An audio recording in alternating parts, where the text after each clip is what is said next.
Hello everyone, कैसे हैं आप लोग। आई होप सब अच्छे होंगे। मैं भी अच्छी हूँ। सो फ्रेंड, आप सभी को हर हर महादेव और आप सभी को हैप्पी नवरात्रि। माता रानी आप सभी की मनोकामना को पूरा करें। तो फ्रेंड्स, यहाँ पे मॉर्निंग का टाइम है और मैं अभी नहा वहा के पूजा पाठ करके मंदिर गई थी। मंदिर से आई और अभी बना रही हूँ चाय के साथ कुछ खाने के लिए। तो ये थोड़ी सी मैं चिप्स तल रही हूँ। कभी कभी क्या होता है ना, चाय के साथ ऐसा कुछ खाने का मन होता है सुबह सुबह, तो वही मैं यहाँ पे तल रही हूँ। उसके बाद से बैठ के चाय पियेंगे और उसके बाद अपना काम शुरू करेंगे।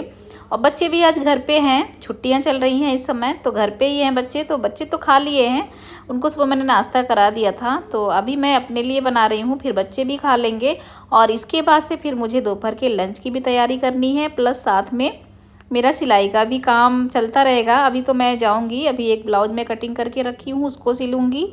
और उसके बाद फिर मैं देखती हूँ दोपहर में लंच में क्या बनाना है। बच्चों से पूछूंगी। क्या होता है जब बच्चे घर रहते हैं ना, तो मैं बच्चों से पूछ के ही बनाती हूँ। अगर बच्चे स्कूल गए रहते हैं तो फिर तो अपनी मर्जी का ही करती हूँ, जो मेरे समझ में आता है वही बनाती हूँ। लेकिन आज बच्चे घर पे हैं तो देखते हैं क्या बनाना है। और अभी तो सबसे पहले मैं चाय पीने के बाद जो ब्लाउज है, मैं कल और परसों 2 दिन जो मैं ब्लाउज सिली हूँ ना, उसको अभी मैं प्रेस नहीं की हूँ। तो उसको मुझे इकट्ठा करना है और प्रेस लगा के, और जिस कस्टमर का है उसका 2 लोग का है तो उसमें रख दूँगी मैं दोनों का अलग अलग। तो सबसे पहले तो मुझे ये काम करना है, क्योंकि वो जिसका है ना, उनका कॉल आया था तो वो लेने आएंगी, कभी भी आ सकती हैं। तो उनका मैं रख दूँगी तो सही रहेगा। क्या होता है जब सिलाई करने बैठ जाओ ना मशीन पे, और उसमें कस्टमर आते हैं, फिर उठ के खोजो कि कपड़े कहाँ हैं, प्रेस नहीं है, तो फिर बहुत वो मुश्किल लगता है मुझे, क्योंकि ना अपना काम भी नुकसान होता है, अब काम को रोकना पड़ता है बीच में। तो इसीलिए मैं पहले रख लूँगी, क्योंकि ताकि कस्टमर आए ना तो मुझे ज़्यादा डिस्टर्ब ना हो, मेरा काम ना रुके, और मैं उनको बस पॉलीथीन पकड़ा दूँगी, वो अपना चेक करके ले लेंगी, तो ईजी रहेगा मेरे लिए। तो यही सब ब्लाउजें हैं, 2-3 दिन से मैं सिल के रखी थी, अभी इसको प्रेस लगानी है। और ये 2 लोगों का है तो अलग करना है कि कौन सा किसका है। तो बस यही काम करना है, और ये काम भी बहुत बड़ा काम लगता है, क्योंकि प्रेस लगाना, फिनिशिंग देना, धागे वागे जो थोड़े बहुत निकले होते हैं ना इधर उधर से, उसको काटना होता है। जब मैं प्रेस करने बैठती हूँ तो कैंची भी साथ में रहता ही है, और मैं धागे भी काटते जाती हूँ, क्योंकि देखिए फिनिशिंग का होना कपड़े में ना बहुत ज़रूरी है। ऐसे ब्लाउज सिल दो और पता चले कि अच्छे से प्रेस नहीं है, धागे नहीं कटे हैं अच्छे से, तो ये सब काम ना बहुत ही बुरा लगता है, और इससे कस्टमर भी भड़क जाता है। कस्टमर को क्या है, उसको फिनिशिंग चाहिए, देखने में अच्छा लगे, देखने में सुंदर लगे। वो काम कस्टमर को भी अच्छा लगता है और सबको अच्छा लगता है, और अपने आप को भी अच्छा लगता है। तो फिनिशिंग का भी देना बहुत ज़रूरी होता है कपड़े में। कुछ लोग को मैं देखती हूँ क्या करती है ना, ब्लाउज जैसे तैसे सिल के और थोड़ा बहुत प्रेस मार के दे दिया, और धागे कहीं इधर से लटक रहे कहीं उधर से लटक रहे हैं। तो ये काम नहीं करना है, इससे कस्टमर पे ना असर पड़ता है। ऐसा काम देख के ना कस्टमर दोबारा आपके पास नहीं आएगा। तो कपड़े में फिनिशिंग का भी होना बहुत ज़रूरी है। तो वही मैं यहाँ पे चेक कर रही हूँ, और ये ज़्यादा ब्लाउज हो गया था, ढेर सारे ब्लाउज इकट्ठा हो गए थे, और फिर मैं इस झोले में रखते गई थी।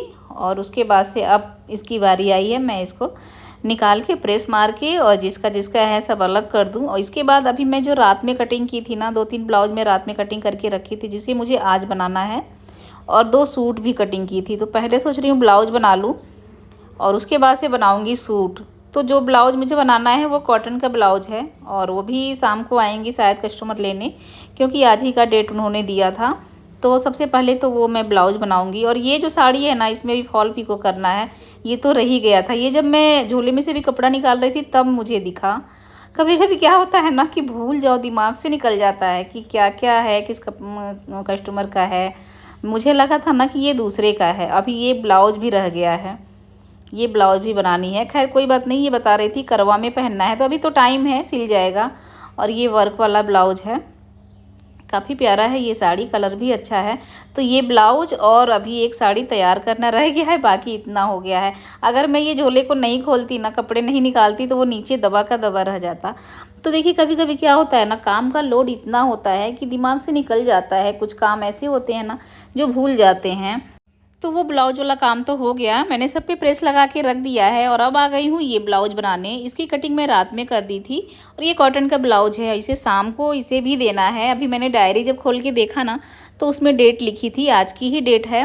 तो तो इसीलिए मैं क्या करती हूँ ना, डायरी को बीच बीच में खोल के देख लिया करती हूँ। कभी कभी मुझे ये लगता है कोई भी कपड़ा कि अभी इसको मुझे देर में देना है, यानी कि 2-3 दिन बाद देना है, और डायरी खोलो तो पता चलता है नहीं इसे तो आज ही देना है या कल देना है।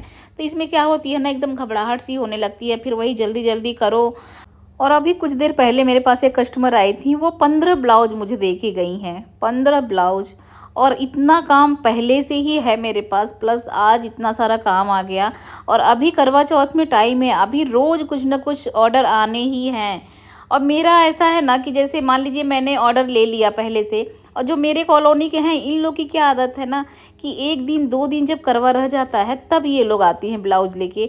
अब ऐसे में ना उनको मना भी नहीं करते बनता है, क्योंकि मेरे अगल बगल के ही लोग होते हैं, तो उनको मना कर दो तो फिर अच्छा नहीं लगता है। लोग कहेंगे लो इतने दूर दूर से लोग आते हैं, उनका कर देती हैं काम और मेरा मना कर रही हैं। तो उन लोग को समझना चाहिए ना कि थोड़ा पहले लाओ, क्योंकि काम इतना ज़्यादा रहता है। पहले लाने में क्या होगा, मुझे भी आसानी रहेगी और उनको भी अच्छा रहेगा कि उनका काम टाइम से हो जाएगा। कुछ लेडीज़ तो ऐसी हैं ना मेरे कॉलोनी की, मैं बता रही हूँ कि 1 दिन पहले 2 दिन पहले ब्लाउज लेके आती हैं और कहेंगी कि मुझे करवा में पहनना है, करवा के दिन पूजा में पहनना है। और अब मेरे समझ में नहीं आता है कि मैं क्या कहूँ उनको और इनका काम करूँ कि ना करूँ। और ये प्रॉब्लम ना केवल मेरे ही साथ नहीं है, जितने भी होम बुटीक वाली हैं लेडीज़, मैंने कई लोगों से मेरी बात हुई तो वो लोग भी कहती हैं कि हाँ मेरे यहाँ भी सेम यही प्रॉब्लम है। तो वही है, मैं वीडियो के माध्यम से सबको बताना चाहती हूँ कि अरे भाई आप लोग थोड़ा पहले लाओ ना, जो शॉपिंग आप लोग 1-2 दिन पहले करती हैं वो थोड़ा पहले कर लो, तो जिससे कि दोनों लोग को आसानी रहेगा, किसी को प्रॉब्लम नहीं होगी, ना ही आपको ना ही मुझे। तो जो आज सुबह लेडीज आई थी ना जो 15 ब्लाउज लेके, तो उनकी फैमिली जो है ना वो बहुत बड़ी है, देवरानी जेठानी नंद सास मतलब बहुत लोग हैं, और उनके यहाँ शादी भी पड़ी है। तो वो इकट्ठा मुझे ला के दे दी हैं कि उन्हें करवा में भी पहनना है प्लस शादी में भी पहनना है। तो पहले से तो मेरे पास इतने सारे ब्लाउज पड़े ही थे, अभी नवरात्रि के करवा चौथ के प्लस ये भी आ गया, और अभी रोज़ का कुछ ना कुछ आना ही है। तो इस समय ना काम का लोड इतना ज़्यादा है कि मैनेज करना बहुत मुश्किल हो जाता है।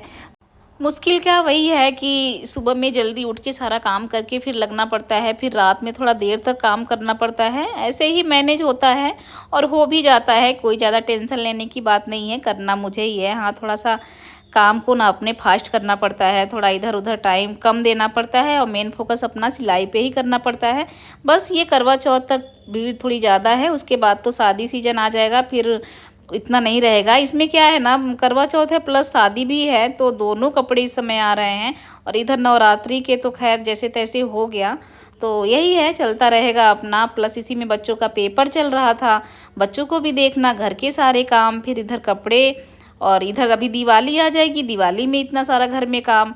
तो जो हम लोग हाउसवाइफ होते हैं ना, तो जब क्या होता है ना, फेस्टिवल आते हैं, जब घर में काम बढ़ता है तो अपने बुटीक में भी काम बढ़ जाता है। तो जब दोनों जगह काम ज़्यादा हो जाता है तो यही होता है कि शरीर को थोड़ा भी आराम नहीं मिल पाता है। रात के 12 बज जाते हैं, 1 बज जाते हैं, तब जाके कहीं काम ख़त्म होता है और फिर सोने को मिलता है। फिर सुबह उठो, फिर वही काम में लगो, मतलब रोज़ का फिर यही हो जाता है, और तब जाके किस तरह से काम हो पाता है।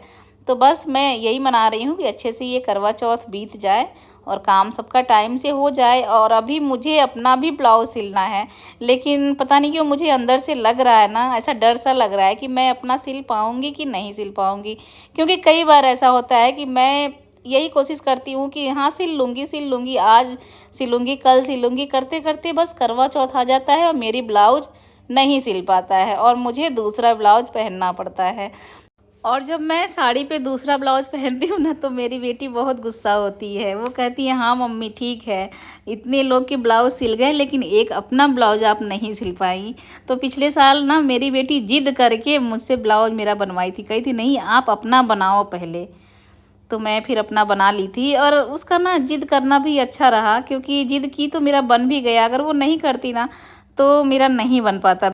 तो ये जो बेटियां होती हैं ना, वो ये सब थोड़ा ज़्यादा देखती हैं कि मम्मी मेरी कैसा पहन रही हैं, क्या पहनना है, कैसे क्या अच्छा लगना है। तो मेरी बेटी ना इस सब के मामले में थोड़ी शौकीन है, तो वो मुझ पे ज़्यादा मतलब ध्यान देती है कि मम्मी ये पहनिए, ऐसे करिए।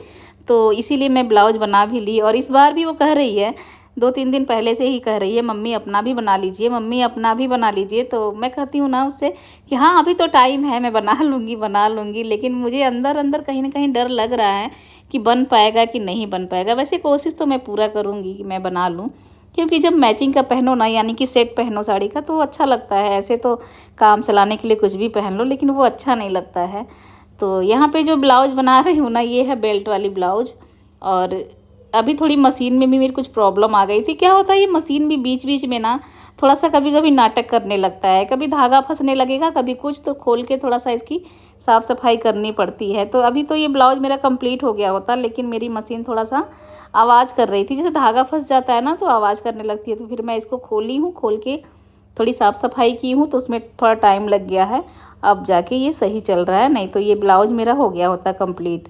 और इधर डुग्गू भी है। ये डुग्गू को आप लोग जानते होंगे, मेरे सामने रहती है, मेरे घर के जस्ट सामने घर है। तो ज़्यादातर ये मेरे ही पास रहती है, मेरे बच्चों के साथ, मेरे साथ। क्योंकि अकेली है ना घर में, तो कोई खेलने वाला है नहीं, तो यहीं आ जाती है, बच्चों के साथ रहती है। अच्छा भी लगता है, बहुत क्यूट है। तो यही कुछ बात कर रही थी कि आंटी देखिए दीदी ने मुझे परेशान किया, दीदी ने मुझे ऐसे किया। तो आइए बस शिकायत लेके आई, और शिकायत इनकी पूरी हो गई, अब चली गई, अब खेलेगी। तो ऐसे ही पूरा दिन मेरा चला जाता है। और आजकल तो बहुत बिजी जा रहा है, और जाएगा अभी कुछ दिन तो बिजी रहेगा ही। तो बच्चों के पेपर भी ख़त्म हो गए, मेरी बेटी के ख़त्म हो गए हैं, और अभी बेटे का मेरे हो रहा है पेपर, उसके भी कल ख़त्म हो जाएंगे। तो बस बच्चों की तो छुट्टियाँ ही छुट्टियाँ, और दशहरे का टाइम है। और अभी कन्या पूजन का सामान लेने भी मुझे मार्केट जाना है, हवन का सामान, कन्या पूजन का, तो ये सब भी मुझे लाना है। तो मैं शाम को सोच रही हूँ निकलूँगी।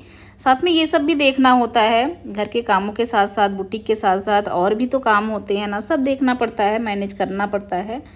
तो चलिए फ्रेंड्स, आज की वीडियो आप लोग को कैसी लगी कमेंट करके ज़रूर बताइएगा।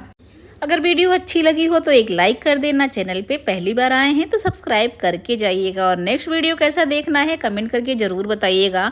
और मुझे ना कुछ कमेंट्स के रिप्लाई करने थे, लेकिन मैं इतना बिजी थी ना, जब मैं वॉइस ओवर करने बैठी तब मुझे याद आया।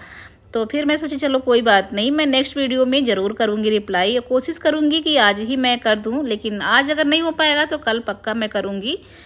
और अभी आज शाम को मुझे माता जी का दर्शन कराने भी ले जाना है बच्चों को। मेरे घर से थोड़ी दूर पे ना एक पंडाल लगा है, तो वहाँ माता जी विराजमान हैं, तो वहीं जाना है। तो चलिए फ्रेंड्स, आप सबको भी जय माता दी।